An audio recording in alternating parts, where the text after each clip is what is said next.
Hello and welcome back to a brand new video. I'm your host Daniel and today we are playing Sherlock Holmes, Consulting Detective, The Case of the Mummy's Curse.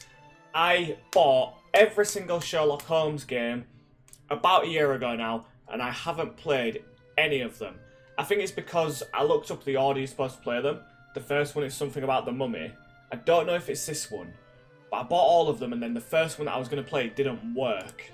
It just wouldn't let me record it. But now we're going to be here and do it. Within a lantern-lit room at 221B Baker Street, Sherlock Holmes slowly takes a pill from a pipe while Dr. Watson, reclining after a bit of tea, peruses a discarded copy of the London Times. Okay, What rubbish! What balderdash! You must have read something terribly disturbing, Watson, for you to be so overwrought this early in the morning. Indeed, Holmes. It's irresponsible of the Times to play upon people's superstitions. Ah, you must be referring to the affair of the mummy's curse. Has the entire city in an uproar. 3 men dead, and they expect us to believe that a 4,000-year-old mummy was the murderer. I'm surprised you haven't taken some interest in this case, Holmes. To the contrary, my dear Watson. I have made some inquiries, because I dare say I do believe this murderer is a much younger chap. Are they actual, like, people who What rubbish! What balderdash! You must have read something. What? Huh. Okay. Are they actual, like, the people who first played Sherlock Holmes, or are these just random? Interesting. Okay, personnel, Errol. Welcome home, Violet. Jonas, regretted not keeping an appointment. Will you forgive me and arrange again? I see. Fitcher, anyone who can give information. Interesting. I don't know what I'm supposed to do. Because I didn't press anything either, it just did it. Send the detectives. Ah, okay. This is going to be tough. There's going to be a lot of reading. Holmes and Watson leave 221 Baker Street and hurry to the Queen's Court to present their case before the magistrate. Armed with information about the mummy murders, the detectives cut a swath through the London's fog and head to the Queen's Court. Believing they have solved the case of 3 dead Englishmen, Holmes and Watson hail a carriage and are whisked away to the Queen's Court. No, gentlemen. You haven't done a thorough enough job of investigating yet. Do continue your sleuthing. Okay. So, once I figure it out, I go to the judge. I write everything in here. Okay. Dr. Watson learns from the Times that a mummy is supposedly responsible for 3 men's deaths. He does not reveal the names, but they are certainly listed in the articles. Okay, this is cool. I like it. Alright, murder in Bloomsbury. A murder was committed in Bloomsbury last night, shot after 10 PM. Constable Lane, summoned by cries for help, entered the home at 42 Tottenham Court Road of Mr. Oswald Mason, chief accountant of the Bank of England.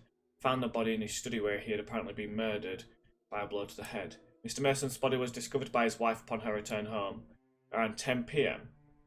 The police report only that the intruder apparently entered by an upstairs window, and judging by the disarray of the study, a struggle occurred in which Mr. Mason met his death. As of this time, the crime has not yet been brought home to any person, but the best detectives of Scotland Yard are now involved in the investigation. In search for the perpetrator of this bloody crime, Mr. Mason is survived by his wife, Rose, and brother Cecil. Letters. To the editor of the Times, Sir, I feel I must write to formally register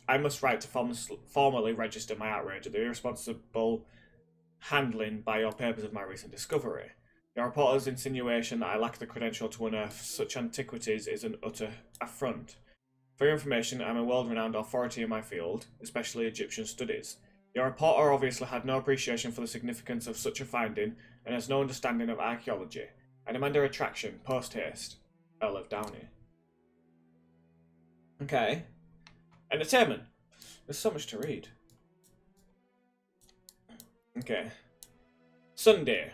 No, Saturday. Popular concerts on Saturday afternoon, next February 12th at 3 o'clock.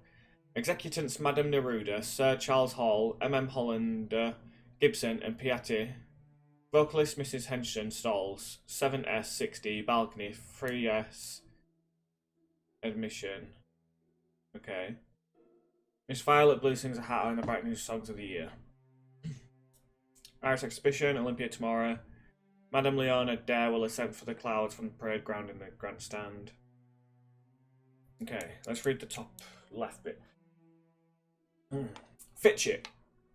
Anyone who can give information as to the family or relatives of Jacob Fitchett, who was last heard of as serving on the United States steamship Dakota, is requested to communicate with the Cunningham and Davenport solicitors, 13 Chancery Lane, Lincoln's Inn, London. Sporting live ostriches, fair pair of adult male ostriches, A sudden gale on the Isle of Man blew off the roof of a stone church yesterday and would have crushed the pastor's house, but was blocked by a tree which had fallen earlier. Pedigrees and family histories compiled. James Philippe, 13. Miniature replicas.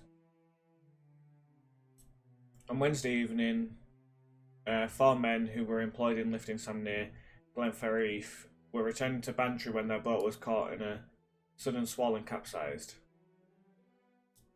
I beg you to suggest the organisation of a small force of plainclothes constables mounted on bicycles for rapid and noiseless patrolling of streets and roads tonight. Yesterday afternoon, the Lord Mayor unveiled a new statue of Queen Anne. Okay, so the only thing I've got so far is wife Rose Mason and Cecil Mason. I'll read the others in a sec, but if I go to... Is Rose Mason here? She's not. Let's go see if Cecil is here. Or will that be an M? It's not. Interesting.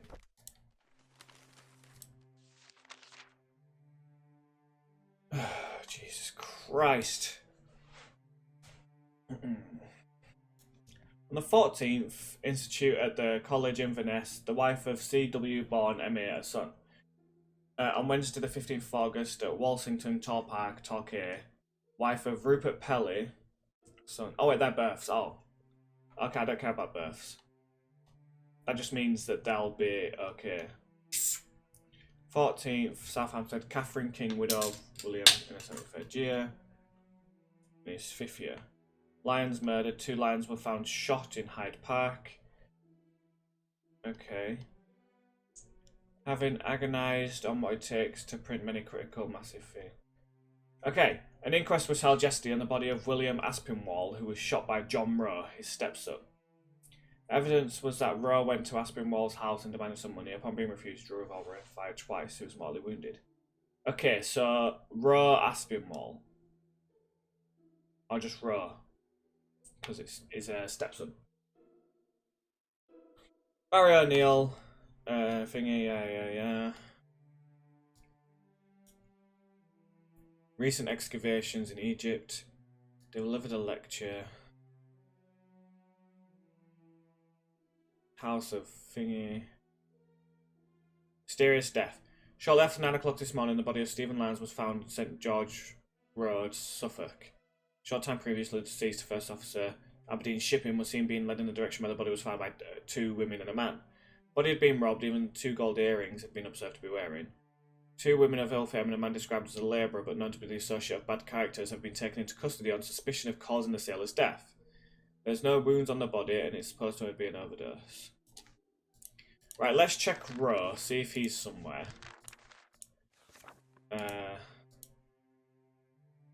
It's not here.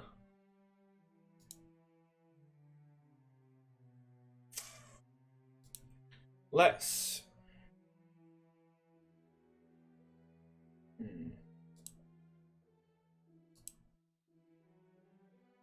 See if I can see something else. I don't think there's anything yet. There probably isn't, I'm just an idiot. Births, whatever, marriages, whatever. George Lewis died. Oh, widow of. Personal letters. Man found dead at theatre. Usher at the Elephant Castle discovered a body of a man apparently murdered during last night's performance. Body was found after the interment in the box, which, according to the usher, the man had occupied alone. Police had not been able to identify the man. 5'7" with red hair. Been stabbed to death. William Breeze was struck by lightning. Okay. More jewels have been stolen. Sentries guarding the jewel left their post. Also detained several suspects. Helmut Schnitzler and Thomas O'Neill. Thomas O'Neill and Helmut Schnitzler. Let's see. Thomas isn't there. And what's the other one? Helmet.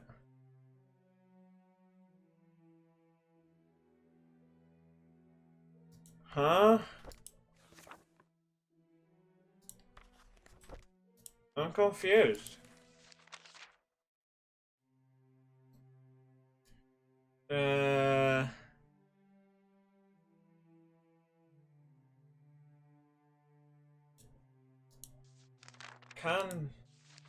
I'll see this last one. I'm gonna go over. I'm gonna skim it. Mummy Strikes Again. British Museum exhibit. Found strangled.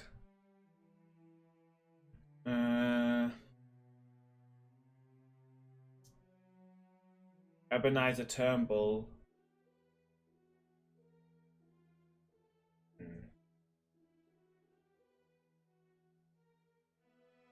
Okay.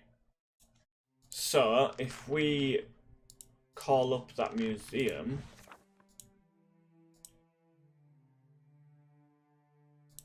Right?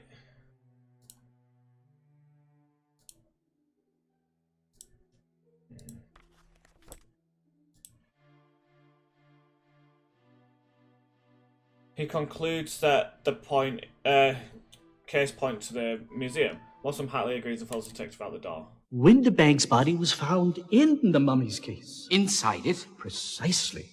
One of the guards, Henry Witherspoon, discovered it when making his rounds. He noticed that the lid was askew and a hand was sticking out of it. By the look on his face when he came to summons me, he must have thought that the mummy was attempting to leave its resting place. Some of the guards have been a bit on edge, you know, since the stories about Dr. Turnbull's death. What happened when you arrived at the scene? Witherspoon assisted me in removing the lid. And there was the body of James Windibank. Around his neck was a bandage of linen. And the mummy was missing? No, it was in there too. Underneath poor Windibank, completely undisturbed, not a length of its sheeting unraveled. Who had access to the exhibit room? Well, the room was officially closed yesterday while we set up the exhibit, but the museum was open and we took no extraordinary precautions to keep people out. Can you think of anyone who might have wanted to kill Windibank? None at all. I actually didn't know him very well. He did work for the museum, you see. He was with the London University. Okay, so the university and the museum were joint sponsors of the Ketterbeck expedition. Mr. Johnson, can you think of anything whatsoever that might shed some light on this affair? No. I'm very sorry. I can't think of a thing. I only hope that all this publicity doesn't keep people away from the exhibit.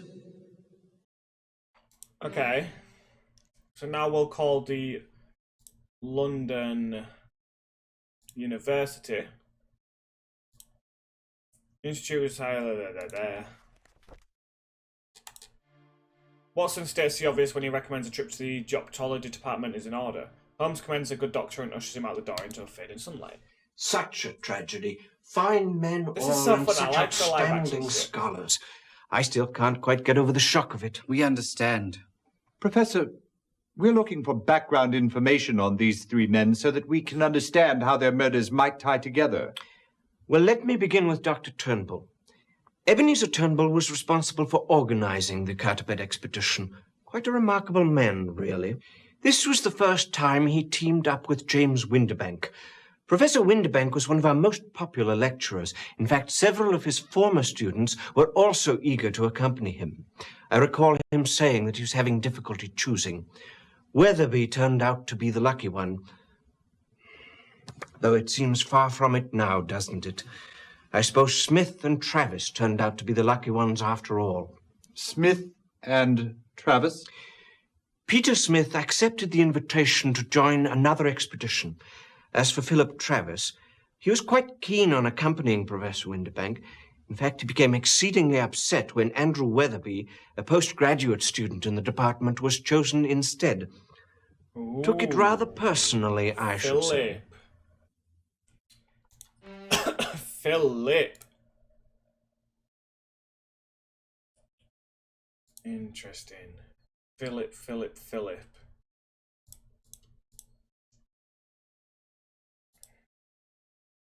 Can't remember his last name. But it was Philip and another P, wasn't it? Interesting. But now I'm...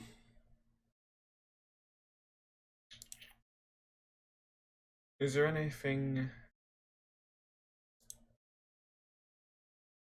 What did it say when... Oh, let's check Elephant and Castle. Holmes and Watson are already about when they pass the theatre. Good doctor's just going inside. This seemed to be a dead end. No one had any information that could help us solve this case. Fair enough. I want to see the Euston Station.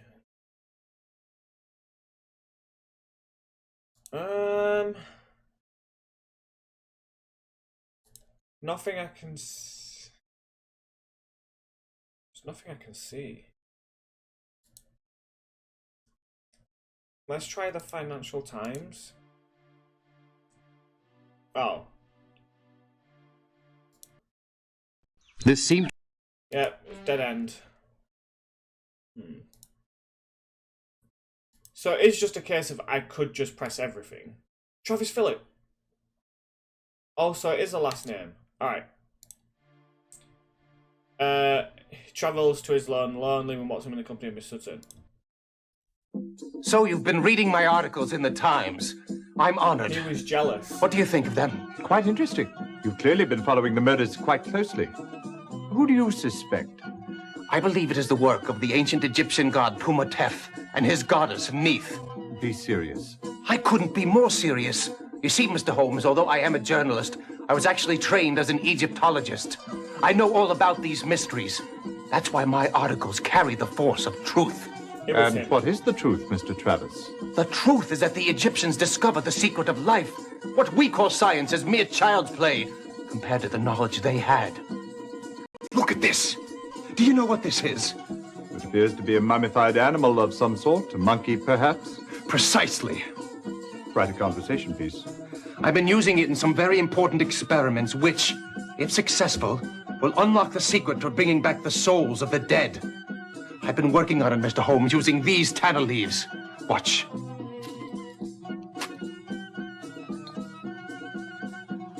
Uma Lotus. Licantina. Burura.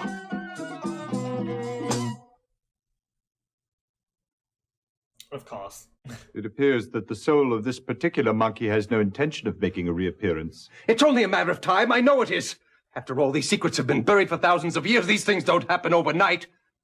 But it will happen someday. This is my mission. I believe I'll leave you to your work, Mr. Travis. Don't go yet. Let me show you more. Thank you. Some other time, perhaps. Interesting. Is there anything with Egyptology? No.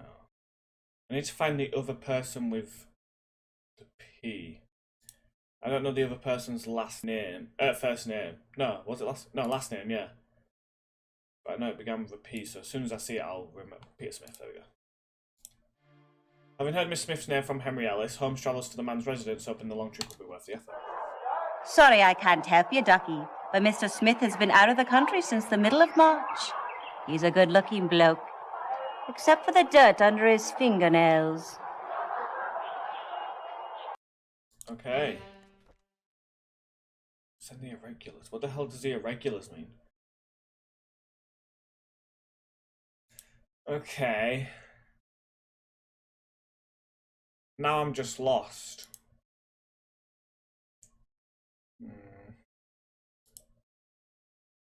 I go to the London Times. Watson hails a carriage and he and them to prefer to that. Charlotte Henry, the editor of the Times, would have some interesting news. It's quite amusing, all this hoopla over a mummy's curse, I must say. Not so amusing, of course, the murder of 3 Englishmen. Have any of your reporters uncovered anything new? Actually, I've been in Paris the past several weeks. Just returned to London on Tuesday. I've had no involvement with the writing of any of these articles. Interesting. I believe they are all the work of Philip Travis.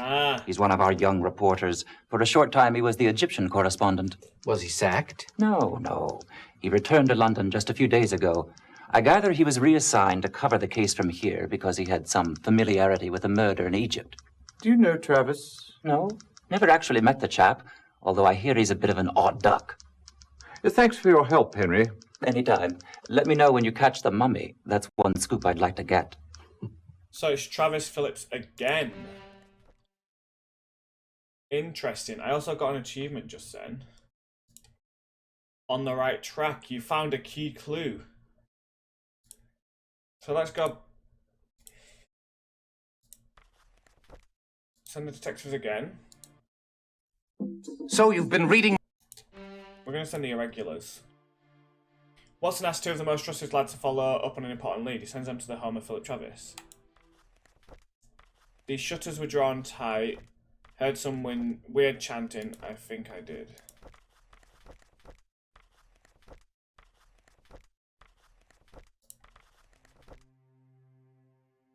The heck is... Why is the magnifying glass counting? Wow, okay. The British Museum learned that his body was in a mummy's cage. London University. Did I check London University? I don't think I did check that. Let's check the British Museum. Windibank. Oh, we already checked that.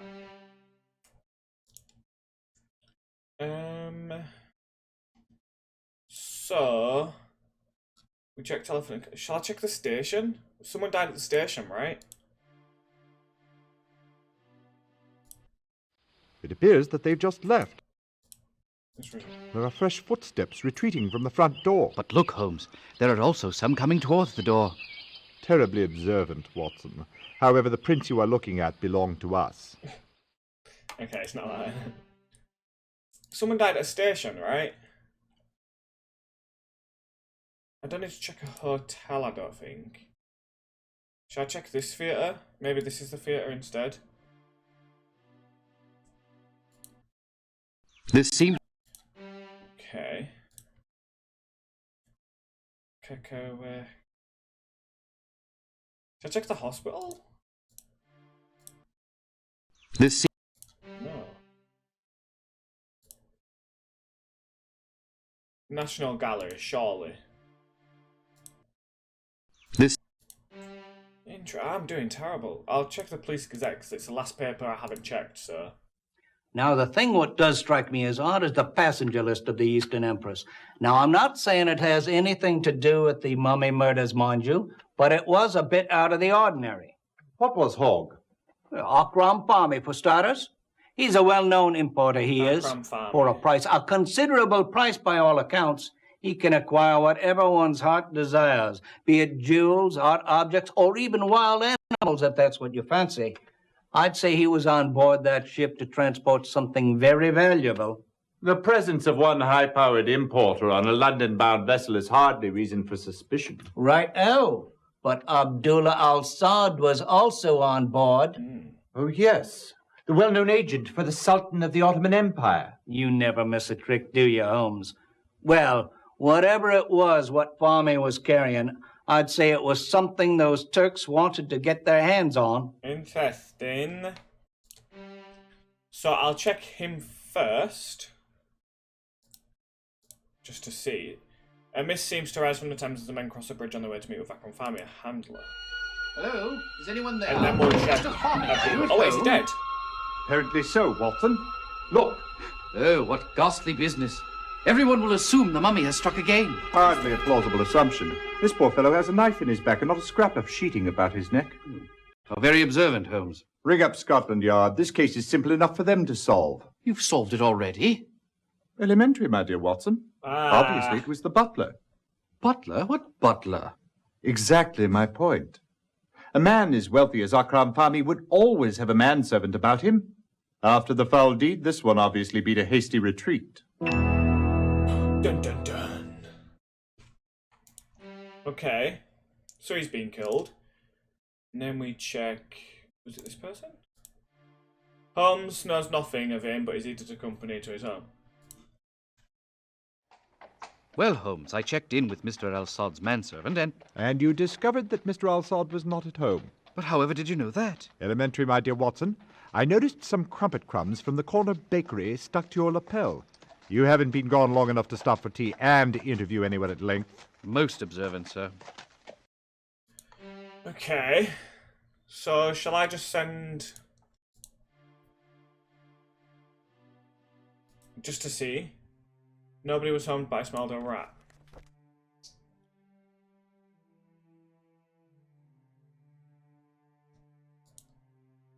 Well, no, I've got nothing. Let's...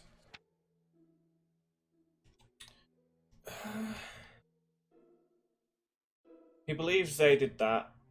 But let me do one quick thing. Oh, my bloody hand. Alright, I'm doing it so you can see my mouse again. So you know where I'm looking. Turnbull. I haven't looked at Turnbull yet. Let's have a look at him. Dr. Turnbull. He was a strange one, he was. Hardly ever at home. Always traipsing about to Lord knows where. May I take a look at his things? Oh, suit yourself. All he had is a big pile of books about Egyptian mummies and a few maps. He was a son of an earl, he was. Though you hardly tell from looking at him, poor fellow. Do you really think this mummy thing's what's done him in? No, obviously. Maybe I says. So do I now have his books? What does a 250 mean?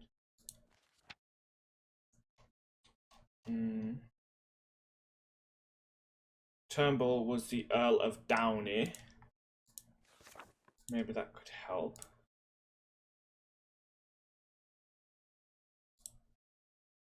Earl of Downey.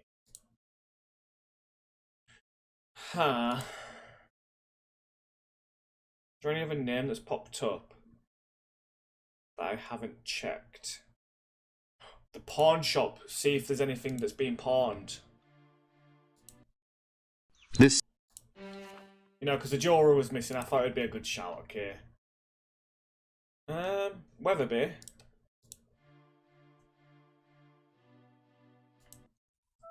I'm very sorry to intrude on you in your moment of grief. Oh, that's quite all right.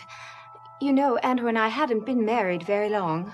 Long enough to know if you had any enemies? Andrew was so unassuming. Everyone liked him. Including Mr. Uruburu? I really loved my husband. I'm sure you did. Oh, English toffee. My favorite. Would you like one? Please. Sorry. You'll have to open this yourself. I've never been any good with these things. That's such a weird one. Uruburu. Okay. Summon him into the hands of the parent. If this is an inconvenient time, perhaps I could come back, Mr. Uruburu. I wouldn't hear of it. Just a bit of a hangover. I've weathered plenty worse than this. I'm investigating the death of Andrew Weatherby. You were on the ship with him out of Cairo. Did you happen to make his acquaintance? Weatherby. A most tedious fellow. So tedious, one might want to do him in. Don't be preposterous. In my condition, I couldn't have done anything of the sort. What condition was that? And I thought you were a great detective. The first night out, a few of us threw a bit of a bash that went on until we docked in London. Did Mrs. Weatherby attend this particular bash? She was the guest of honor, you might say. Aha! So now we go back to Weatherby. Send the irregulars. Talked to a lovely lady, she offered me some treats. Could barely open the tin. Maybe this one as well then? It appears that... Send the irregulars. Ha! What other name was in the Victoria Station maybe? This seems... There was a station where someone died. Peter Smith I've checked. Philip Travis checked. Turnbull checked. The shipping company.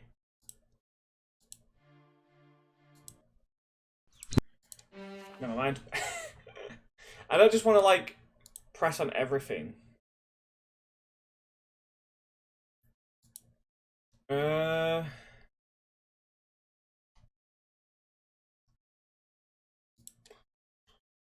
Let's check the newspaper again.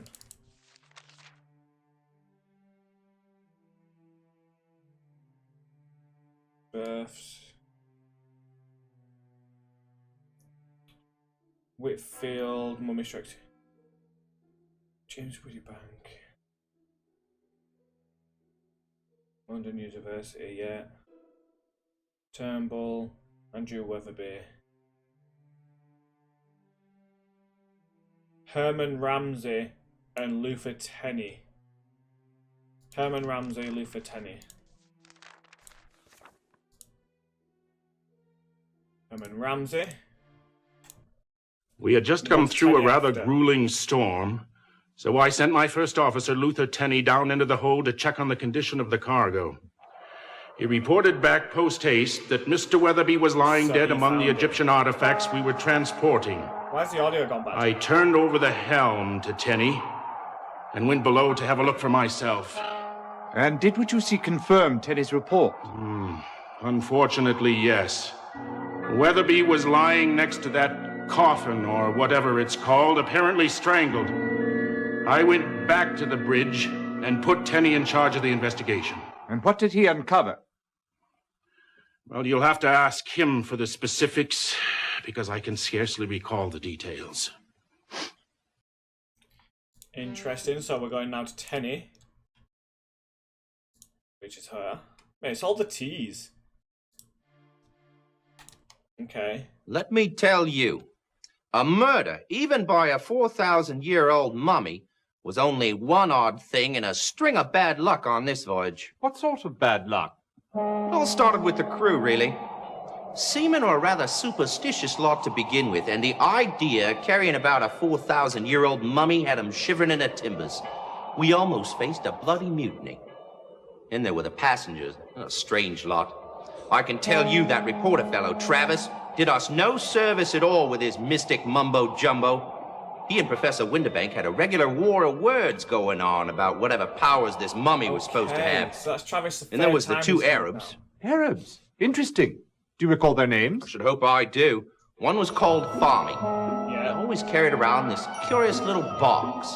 No clue what was in it, but Farmy never let it out of his sight. The other one's name was Al Sard, and he spent most of his time lurking about watching Farmy. My guess is he wanted that box. Sounds like you had your hands full. I haven't even told you about the fight yet between Mr. Weatherby and Mr. Arubaru. Over what? Weatherby's wife, I'd say, though they were a tight-lipped lot about it. I see. Tell me, Lieutenant, we understand that you were the first person to discover the body. Yes, sir, I was. Captain Ramsey sent me down to inspect the hold. I went immediately over to them Egyptian crates. Professor Winterbank was particularly anxious about him, you know. Could you describe the scene as you remember it? I'll never forget it. I just made my way to the back of the hold, and I noticed at the top of them crates, the one what carried the mummy's coffin was raised up kind of funny like. The coffin lid was laid off to one side, and there was Mr. Weatherby all sprawled on the floor next to a bowl of ashes. He'd been strangled by a length of the mummy's sheeting. It was bloody gruesome, I tell you. Poor bloke's eyes popped out like a couple of sausages on a hot iron skillet. Quite a vivid picture, don't you agree, Holmes? Quite. And you reported this to Captain Ramsay straight away? Absolutely. In fact, the captain put me in charge of the entire investigation. And what did you discover? Did anybody have any contact with Weatherby on the night of the murder? Not that I know of. I could account for all the crew. And the passengers were in their cabins as far as anyone knew or would say. Nobody saw anything, heard anything, or knew anything. Besides, Weatherby was seasick from the beginning. He stayed pretty much in his cabin all the time. Maybe that's why the lovely young Mrs. Weatherby was gallivanting about. With Uruburu? Yes, indeed. And what of the bowl? Where is it now? The bowl? With the ashes. Oh, yes. You know, now that you mention it, I don't recall ever seeing it again. Interesting. So we're going to go back to Mrs. Weatherby. I'm very sorry to intrude on you in your moment of grief. Oh, that's quite it's all just right. the same thing again. Let's send the irregulars. Let's send the irregulars to Uruburu.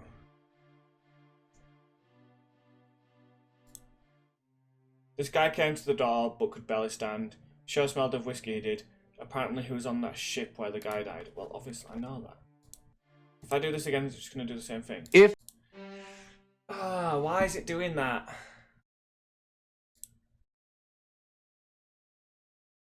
Let's see if he's there now. Still not home. Interesting.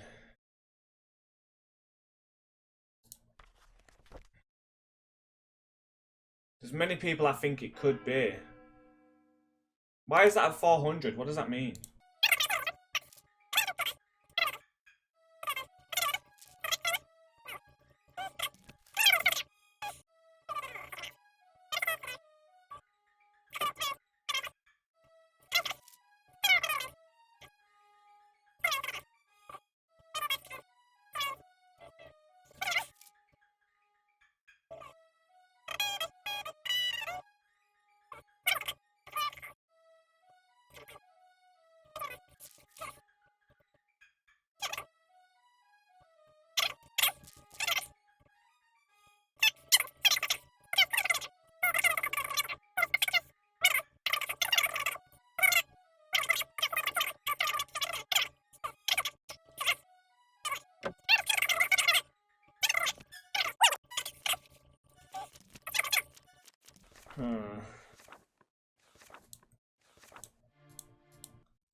Well, well, if it isn't Mr. Sherlock Holmes, London's most overly praised amateur sleuth, needing the help of the yard again.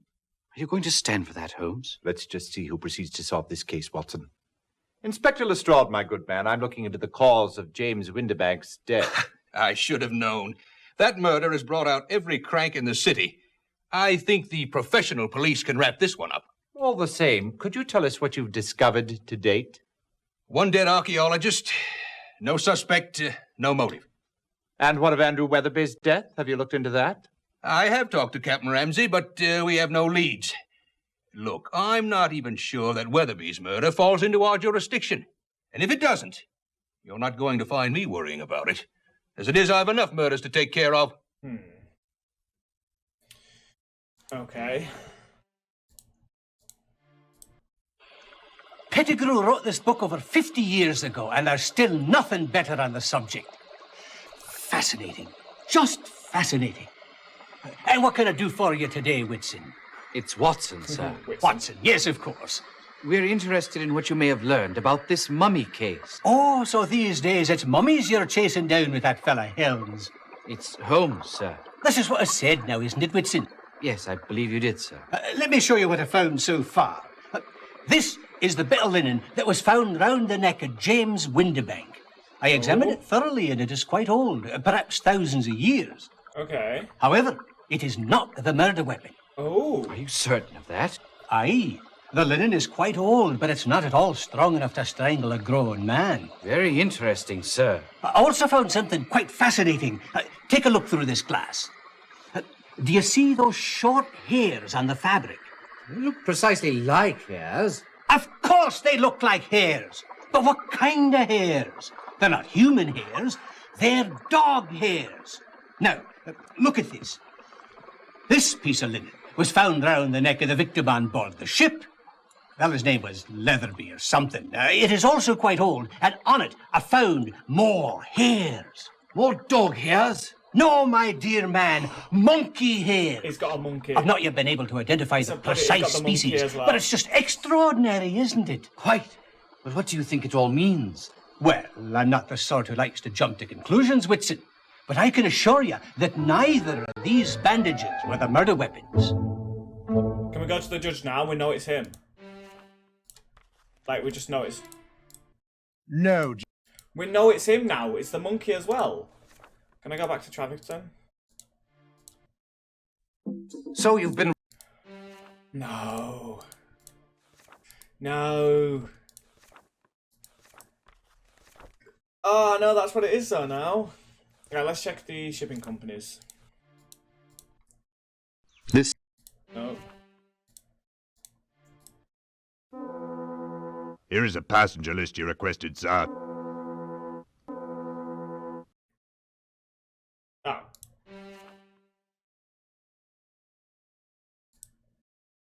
Okay. Let's go to Inspector Lestrade. Well, well. Oh, we've already done that. London Library. Here it is, Holmes.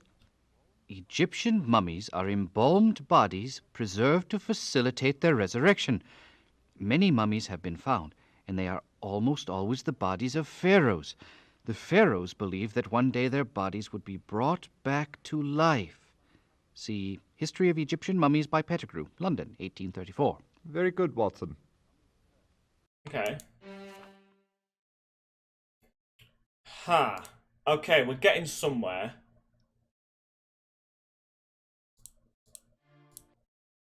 This... We're getting somewhere. Bank of England.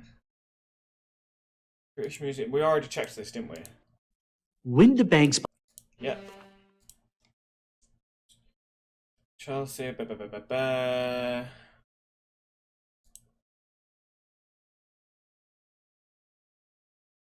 Archaeological Society. This... No.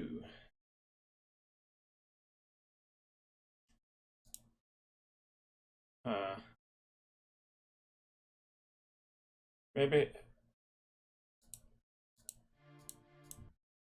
They had absolutely no information.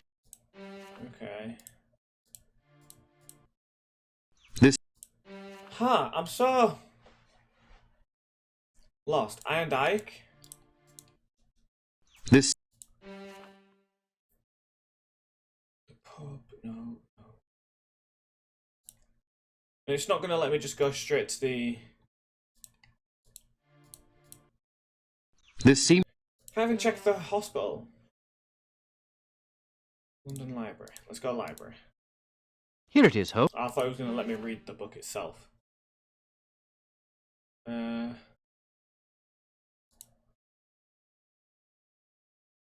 Checked all them.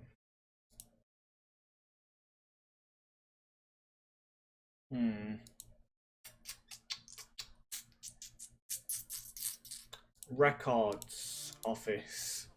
Well, Holmes, it appears... Never mind. Telegram. This...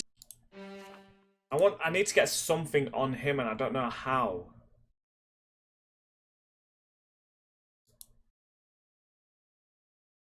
If I go back to him now, is it gonna change it? Wait. So you... He said something else that time and I didn't see it.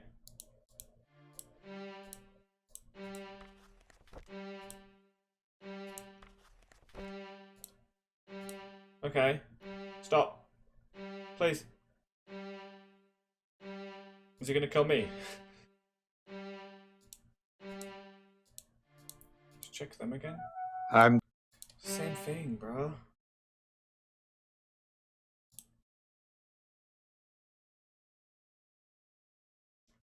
Alright, screw it. Let's go back to the judge.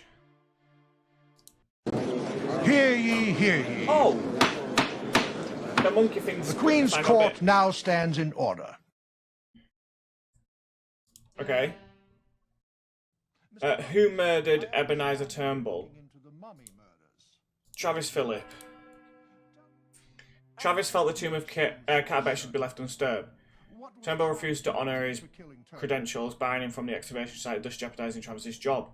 Turnbull publicly lambasted Travis for questioning the doctor's credentials because of their mutual interest in Clarissa Wellaby. Yes. Oh wait, oh, it's 4 different ones.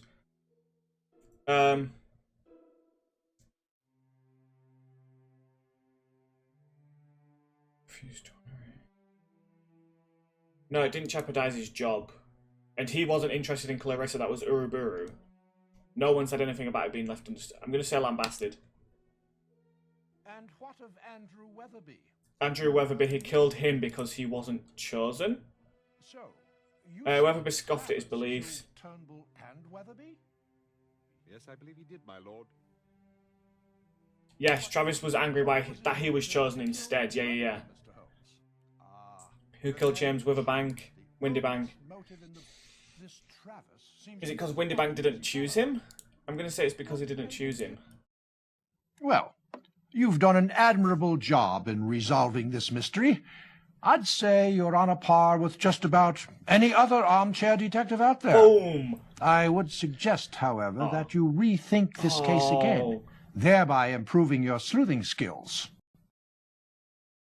So I got it wrong. But I got an achievement that says solved the mystery. You solved the mystery of the mummy's curse. I talked with Mrs. Holmes about this whole mummy business. As far as clue points go, here's how you did. You can listen to how you did and try again. See if you can do better. Well, Watson, Let's see I what believe he this says. case is solved. So I got it right. And for your information, it was not the mummy. Come, Holmes. I never thought for a moment it was the mummy. Of course not, Watson.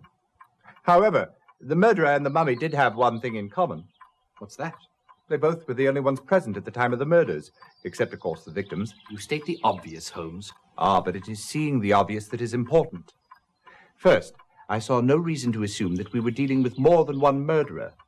Secondly, the locations of the murders limited the number of suspects. Limited them? The first murder was in Egypt, the second on ship in the middle of the sea, and the third in London. You call the entire populations of London and Egypt a limited number of suspects? No, Watson. We had to find someone who was in Egypt for the first murder, on the ship for the second, and in London for the third. Oh, but of course. Yes, so it was him, right? According to the newspapers, the Eastern Empress was in Bombay at the time of Ebenezer Turnbull's murder, so that eliminated the ship's crew as suspects. Thus, I needed the list of passengers who boarded the ship at Cairo. It was our visit to Jardine, Mason and Company that provided our first critical clue. From it, I learned that Philip Travis was a passenger. Yes. I then learned that Travis was the chap who reported on the first murder. Exactly, yes. He became one suspect. But I had no motive. Until? Clarissa Weatherby, who was also at the scene of the murder in Cairo, was another possible suspect, since she appears to have had a bit of a dalliance with Mr. Uruburu there on the high seas. I don't think it was them. So I had found her motive for the murder of Weatherby, but not a motive for the murder of the others. Then whom did you eliminate? Mrs. Weatherby. Her hands were not strong enough even to open a jar of English toffee, let alone strangle a grown man. And what of Travis's motive? It seems that Travis was a student in the Egyptology department at London University and had studied under James Windybank. He wanted very badly to be chosen as a member of the expedition, but Windybank turned him down. Instead, Weatherby was chosen and Travis was furious. So there you have the motive for two of the murders. There you go. And what of his motive for the murder of Turnbull? Evidently, Travis had written a vicious article questioning Dr. Turnbull's credentials to lead the expedition. Turnbull's response was quite harsh. Probably powerful enough to drive an odd duck like Travis to murder. Very impressive. So I got it right. Elementary, my dear Watson. I just probably missed some clues, but I got it right. Yes! Alright, that took less than an hour. Awesome. Oh, that was sick. I've got, like I said, I've got every other Sherlock Holmes games. If I go onto my list right now, I've got this, I've got Hounds of Baskerville, Curse of the Mystified Murderess, Case of the Tin Soldier, Crimes and Punishment, Nemesis, Awaken, Devil's Daughter, Mystery of the Persian Carpet, Silver Earring, and Jack the Ripper. All of them I'm going to do eventually. So, for now, I hope to see you soon. I'll speak to you in the next one.